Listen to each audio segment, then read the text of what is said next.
I'm Stuart McLean, and this is the Vinyl Cafe, and today on the show we're talking about Remembrance Day, or Veterans Day if you're listening in the United States. I told you at the beginning of the show that I have no memories of war. I've never been called to fight for my country. So I don't know much, if anything, about these matters.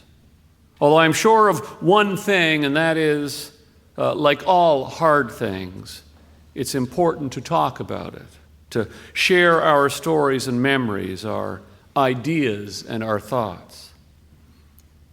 My friend Chris Irwin told me a story recently, and I wanted to share it with you today. I want to share it because I found it moving. It's Chris's story, not mine, so I asked him to write it down. Here it is. Dear Stuart, writes Chris, thank you for asking me to share my story. It's not short. In fact, it's rather long, but it is true. So it's true to one of your two rules. It requires some background. I'll hurry in the beginning and slow when it matters most. My father's health has not been good, and because of that, travel is something that has become rare and difficult at best. Last year, however, my parents went to a school in Exeter, Ontario, to hear a presentation given by students returning from a 2-week trip to Europe. They had followed the history of Canada's war efforts from France through Belgium and up into Holland. It moved them. The man organizing it concluded the evening saying that he had had such a great response, he would lead another tour for anyone who would like to take the same journey. Normandy, Juno Beach, Dieppe, État, Beaumont-Hamel, Vimy, the Somme, Flanders, Ypres. Names that are not so much destinations as they are signposts of Canada's military history. Not names at all. Events. Having given up on travel to some degree and international travel completely, my parents did something unlikely. They signed up on the spot. My father had sadly accepted that he would never get to the place where his father fought and his uncle died. To be offered the chance in his 70s was too much to resist, even with his health. Desire replaced regret. And so my family heard of this bucket list pilgrimage and cautiously cheered. My mother let it be known how much it would mean if our whole family could go with them, but time, responsibilities, money, and work prevented it. Only my sister signed on, in part to give her 12-year-old son a taste of history, and more specifically, to see to it that my parents had the help they would need to pull it off. In the weeks leading up to their departure, my brother and I admitted to each other how it bothered us to be sitting this one out. How could we? But how could we not? Somehow the questions were answered. We decided on a 4-day plan that would see us join them en route and accompany them at least until Vimy. We'd make it a surprise, why not? And that way, if it fell through, none would be the wiser. Okay, selfishly it was for us to follow that historic path, to pay respect, to be on those beaches with our father as he experienced them for the first time. But it was for our parents too, to express our gratitude for raising us with an awareness of the past. They always insisted that we remember. We could let them know we'd not forget. They had, after all, signed us up to play in a pipe band when we were both young. Dad played. He had, I think, been hopeful we would meet history firsthand in the Ingersoll pipe band. There were many veterans in the IPB in those days, living proof, much loved.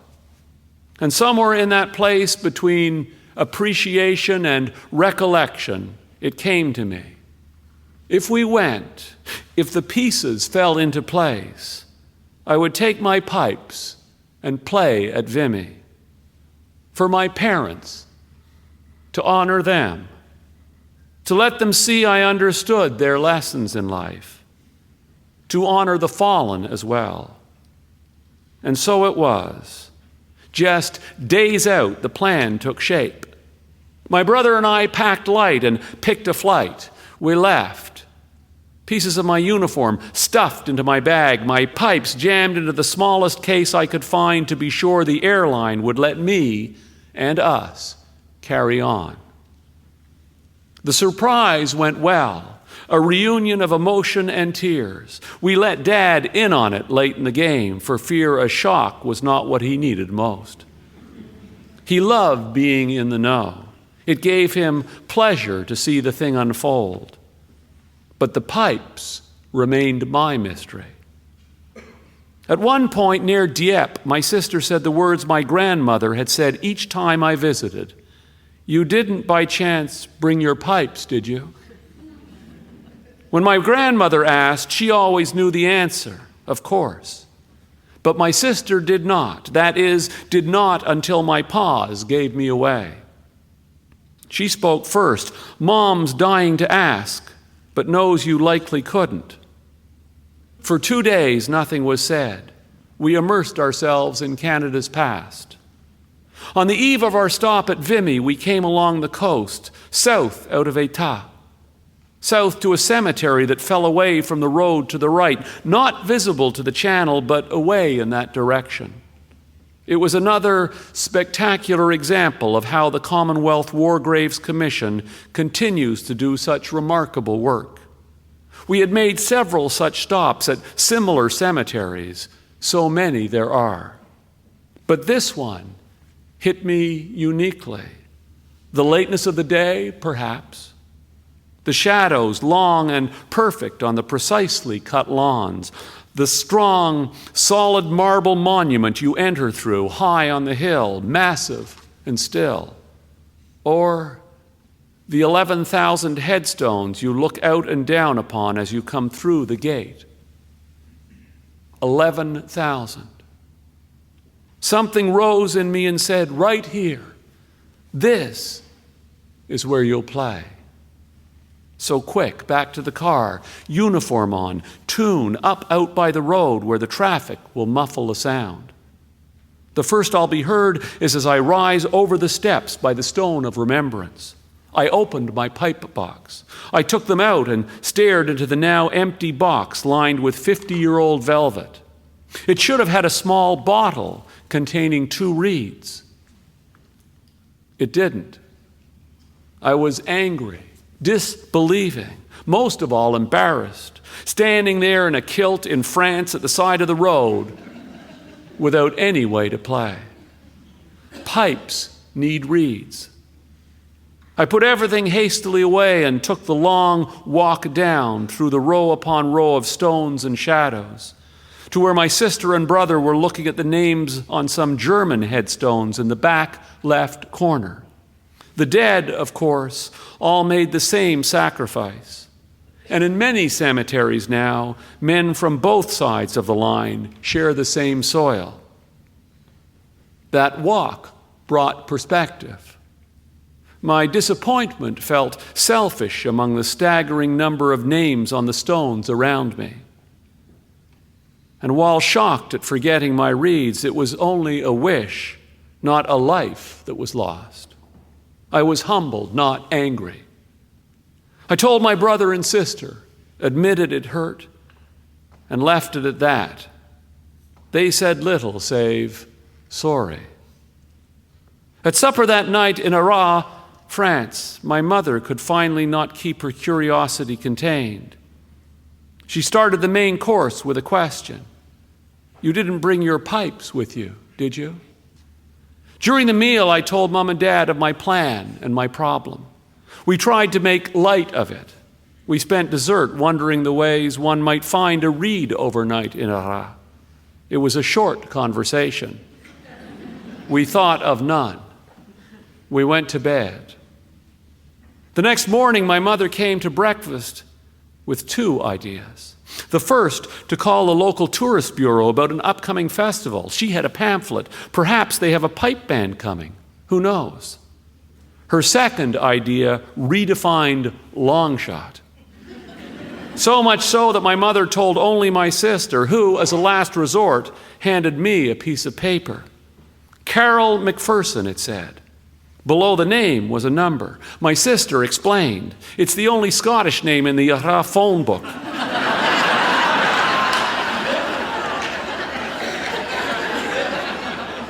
Call her. I didn't. For an hour. But when my sister asked again and then offered to call herself before we left the hotel to begin our day's tour of Beaumont-Hamel and then Vimy, I said, no, I will. The voice that answered the phone was French, without the trace of a Gaelic brogue. Je suis Canadien, I said. Parlez-vous anglais? With that, I was out of French. But apparently not luck. The phone was passed to someone who asked me in English to whom he was speaking. My name is Chris, I said. I am Canadian. I play the bagpipes. I wanted to play today at Vimy, but I have no reed. I wondered if you know of any place I might be able to get a reed. I spoke slowly in case he was working in a second language. Fast or slow, I knew it sounded crazy. I expected him to hang up. He didn't. Do I have a bagpipe reed? He said. Just the way he said it indicated he had said those words before. Most people would not so casually have said bagpipe reed in context. I felt a glimmer of optimism, cautious optimism. Yes, I said, the chanter reed. For small pipes, he asked. No, I said, I play the Highland pipes. So you need a cane reed, not plastic. Afraid to ask another question, I waited. I cannot help you, he said. But I know someone you should call. His name is Pierre. Pierre Alexis Cambiron. He makes bagpipes. He might be able to help you. A bagpipe maker? Where does he live, I asked, fearing that timing might still be an obstacle. Our stop at Vimy was only hours away. He lives here in town. Try the number. See if you can find him. I said thank you a few too many times. Just before hanging up, I thought to ask his name. He was Chris Craig of Arras, France. I don't know if he lived with, was married to, or even knew a Carol McPherson. I didn't think to ask. Right or wrong number, hope glimmered. I made my second phone call. Pierre Alexis Cambiron answered. He spoke English as well. The conversation began with much confusion, but eventually he said that he may have a reed that would work in my pipes, a cane reed at home. He was at work, a teacher. He could check at lunch. I should meet him at his school across from the pharmacy at the end of the long road you are on once you've walked through the train station tunnel. Go under the tracks, through the main door. It's not to be missed. That was how he put it. I hung up the phone, not quite believing where this was heading. My brother Bill and I told no one.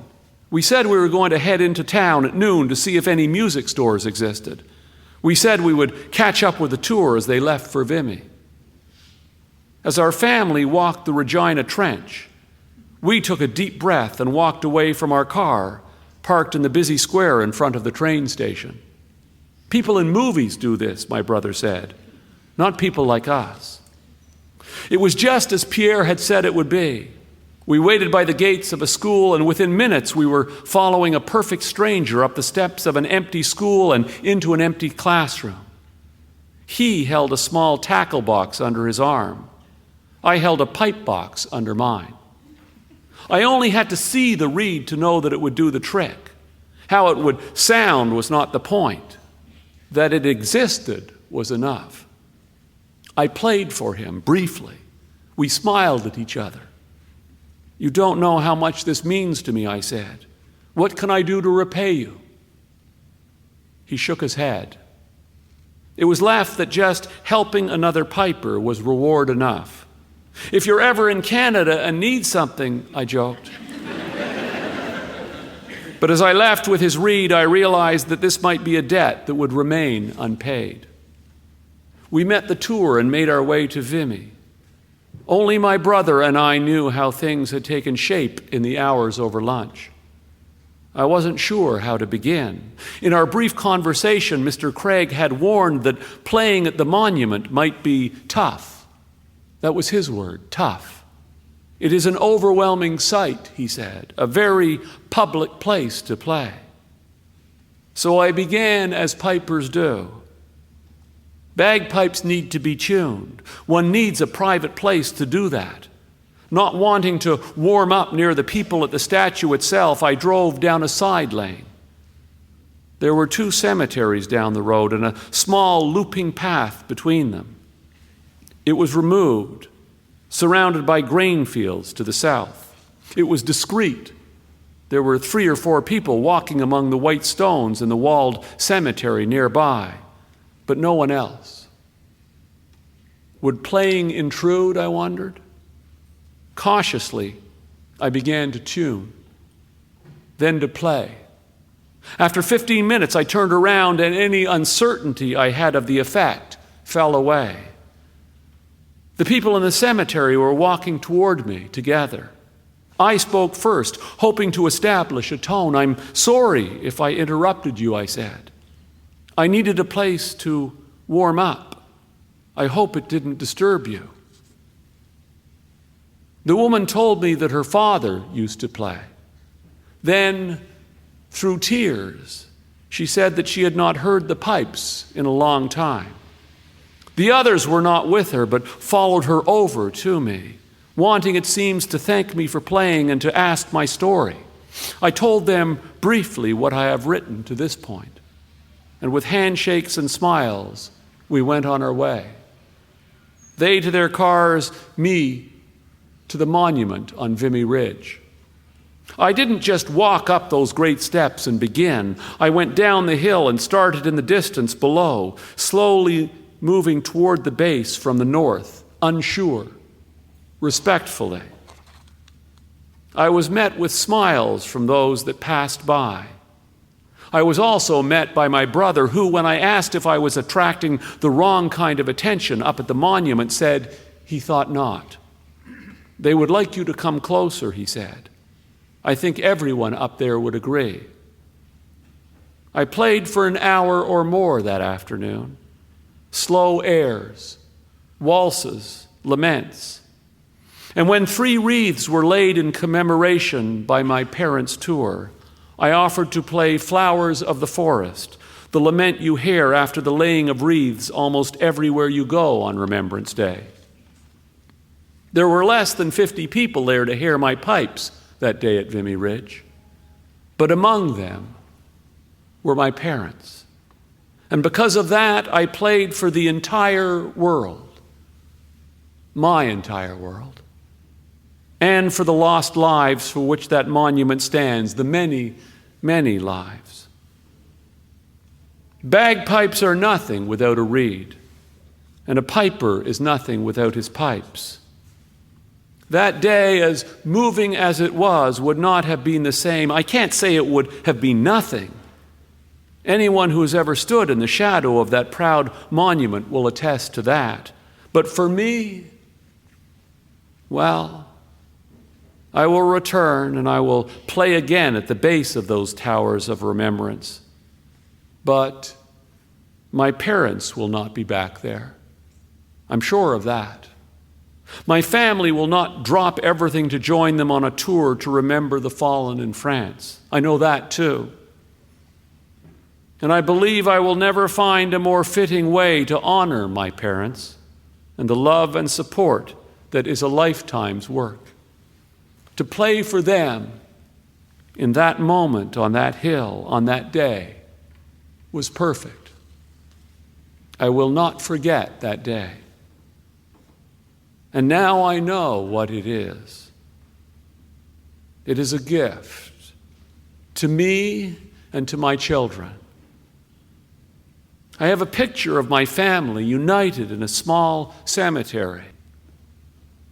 I have 2 stones, one from Dieppe, the other from Juno Beach, my reminder that I stood with my father while he stood there with his, both feeling, though not saying much. I have a real poppy, and I saw them blow and growing wild still, much more delicate than those we wear. And I have a reed,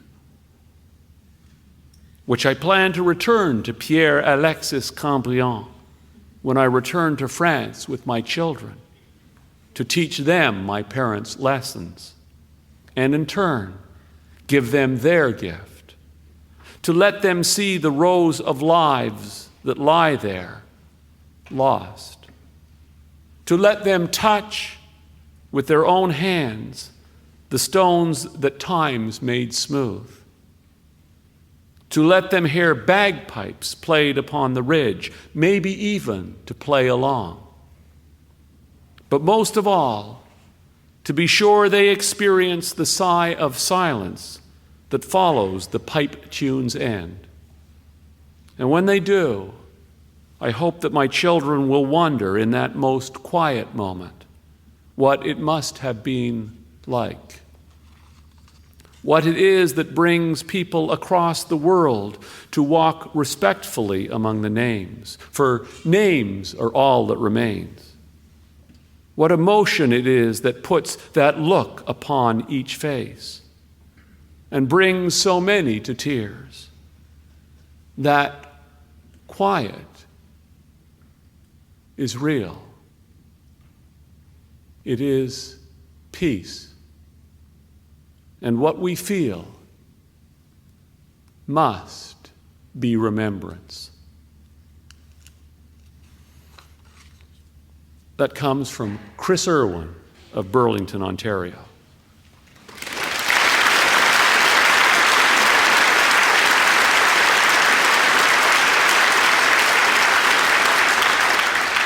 And Chris is here today.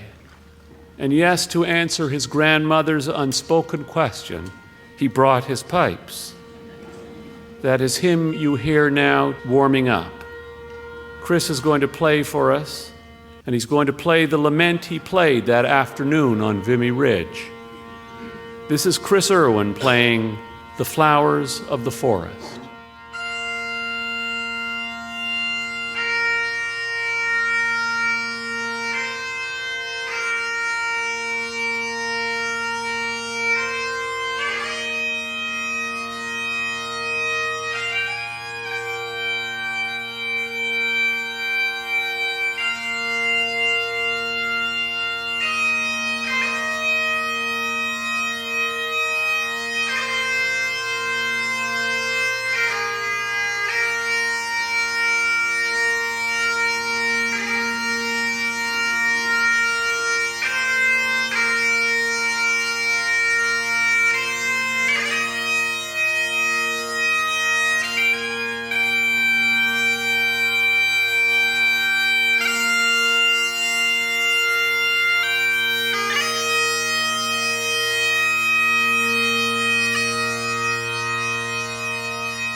That was Chris Irwin.